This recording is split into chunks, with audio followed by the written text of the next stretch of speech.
நெல்லையில் நீதிமன்ற வாயிலில் ஒரு இளைஞர் 7 பேர் கொண்ட கும்பலால் படுகொலை செய்யப்பட்ட நிலையில் அது தொடர்பாக போலீசார் மீது நடவடிக்கை எடுக்க நீதிமன்றம் ஆணையிட்டிருக்கிறது. தாமாக முன்வந்து சென்னை உயர்நீதிமன்றம் விசாரிக்கும் இந்த வழக்கில் இந்த உத்தரவை பிறப்பித்திருக்கிறது. அண்மை செய்தியாக பார்த்துக் கொண்டிருக்கிறோம். கொலை தொடர்பான வழக்கில் நெல்லை காவல் ஆணையருக்கு சென்னை உயர்நீதிமன்றம் இந்த உத்தரவை விட்டிருக்கிறது. இந்த விவகாரம் தொடர்பாக தனிப்படைகள் அமைக்கப்பட்டு விசாரணை தீவிரப்படுத்தப்பட்டிருக்கிறது. ஒருபுறம் இந்த கொலையில் ஈடுபட்ட 4 பேர் கைது செய்யப்பட்டிருக்கிறார்கள். மற்றவர்களை தேடும் பணி தீவிரமாக நடைபெற்றுக் கொண்டிருக்கும் நிலையில் போலீசார் மீது நடவடிக்கை எடுக்க நீதிமன்றம் ஆணையிட்டிருக்கிறது. மேலும் கொலையாளியை பிடித்த சிறப்பு எஸ்ஐக்கு பாராட்டும் தெரிவிக்கப்பட்டிருக்கிறது. தாமாக முன்வந்து இந்த வழக்கை சென்னை உயர்நீதிமன்றம் விசாரணைக்கு எடுத்திருக்கும் நிலையில் போலீஸ் மீது நடவடிக்கை எடுக்க ஆணையிட்டிருக்கிறது.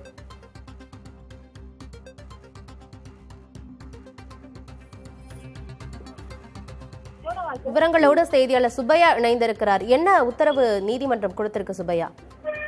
அது பாத்தீங்கன்னா திருநெல்வேலி மாவட்டத்தில் உள்ள நீதிமன்றத்தில் அந்த வளாகத்தில் இளைஞர் நேற்று வெட்டி படுகொலை செய்யப்பட்டார். இந்த சம்பவம் தொடர்பாக சென்னை உயர்நீதிமன்ற நீதிபதி SM சுப்பிரமணியம் தாமாக முன்வந்து இந்த வழக்கை விசாரிக்க எடுத்துக்கொண்டார். நேற்று விசாரணைக்கு வந்தபோது நீதிபதி பல்வேறு கேள்விகள் எழுப்பியிருந்தார். நீதிமன்றத்துடைய பாதுகாப்பு குறைபாடு உள்ளிட்ட பல்வேறு அம்சங்களை குறிப்பிட்டு கேள்வி எழுப்பிய நிலையில் இது குறித்து இந்த அதுக்கான பதில் மனுவை விளக்கமாக தாக்கல் செய்யும்படி உத்தரவிட்டிருந்தார். இந்நிலையில் மீண்டும் இந்த வழக்கு நீதிபதி SM சுப்பிரமணியம் மற்றும் நீதிபதி குமரப்பன் ஆகியோர் முன்பு விசாரிக்க வந்தது. அப்போது அரசின் கூடுதல் தலைமை வழக்கறிஞர் ரவீந்திரன் ஆஜராகி அவரும் மற்றும் அரசின் குற்றவியல் தலைமை வழக்கறிஞர் யாசின் முகமது ஜின்னா ஆகிய இருவரும் ஆஜராகி இந்த நெல்லை கொலை சம்பவம் தொடர்பாக சீலிட்ட உரையில் அறிக்கை ஒன்றை தாக்கல் செய்தனர். அதாவது இந்த சம்பவத்தின் போது காவல்துறை மேற்கொண்ட நடவடிக்கை தொடர்பான வீடியோ காட்சிகளையும் அவர்கள் காட்டினார்கள். மேலும் அவர் தமிழகம் முழுவதும் மாவட்ட நீதிமன்றங்களில் மேற்கொள்ள வேண்டிய பாதுகாப்பு குறித்தும் தற்போது ஆய்வு செய்யப்பட்டு வருவதாகவும் அவர் தெரிவித்தார்கள்.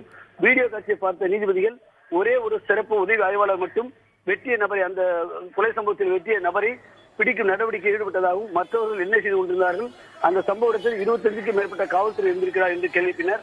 அது மட்டுமல்லாமல் எதற்காக இந்த கொலை சம்பவம் நடைபெற்றது என்பதை விட சம்பவம் நடந்த இடம்தான் கவலை அளிப்பதாக உள்ளது என்றும் நீதிமன்ற வாயிலேயே இதுபோன்ற நிகழ்வு நடந்தால் சாட்சிகள் எப்படி சாட்சி சொல்ல வருவார்கள் என்றும் நீதிபதி கேள்விக்கிறார்கள். இதுபோன்ற சம்பவம் வேறு எங்கும் நடந்தால் கூட கவலை ஏற்படாது. ஆனால் நீதிமன்றத்துக்குள்ளே பாதுகாப்பு நிலை ஏற்படுவதற்கு தங்களுடைய வருத்தத்தை தெரிவித்தனர். அது மட்டுமல்லாமல் பணியில் இருக்கும் காவல்துறையினர் பணியை விட தங்களது செல்போனில் மூழ்கி கிடப்பதாகவும் நீதிபதி வேலை தெரிவித்தார்கள். இதற்கு பதிலளித்த அரசு கூடுதல் தலைமை வழக்கறிஞர் 90% காவல்துறையினர் அர்ப்பணிப்புடன் பணியாற்றுவதாக தெரிவித்தார். இதனையடுத்து கொலை சம்பவத்தின் போது பணியில் தவறிழைத்த போலீசார் மீது உரிய விசாரணை எடுத்து நடவடிக்கை எடுக்க வேண்டும் என்று நெல்லை மாவட்ட காவல்துறை ஆணையருக்கு உத்தரவிட்டார். அது மட்டுமல்லாமல் குற்றவாளியை பிடித்த சிறப்பு உதவி ஆய்வாளருக்கு பாராட்டு தெரிவிப்பதாகவும் அவருக்கு உரிய பரிசு வழங்க வேண்டும் என்றும் நீதிபதி தெரிவித்தனர். அது மட்டுமல்லாமல் இந்த வழக்கின் விசாரணையை வரும் ஜனவரி 7ஆம் தேதி தள்ளி வைப்பதாகவும் அது தொடர்பாக அதுவரை நிரந்தர பாதுகாப்பு ஏற்பாடு செய்யும் வகையில் இடைக்கால ஏற்பாடாக அனைத்து மாவட்டங்களுக்கும் ஆயுதம் தாங்கிய போலீசாரை பாதுகாப்புக்கு வழங்க வேண்டும் என்றும் நீதிபதி உத்தரவிட்டுள்ளனர்.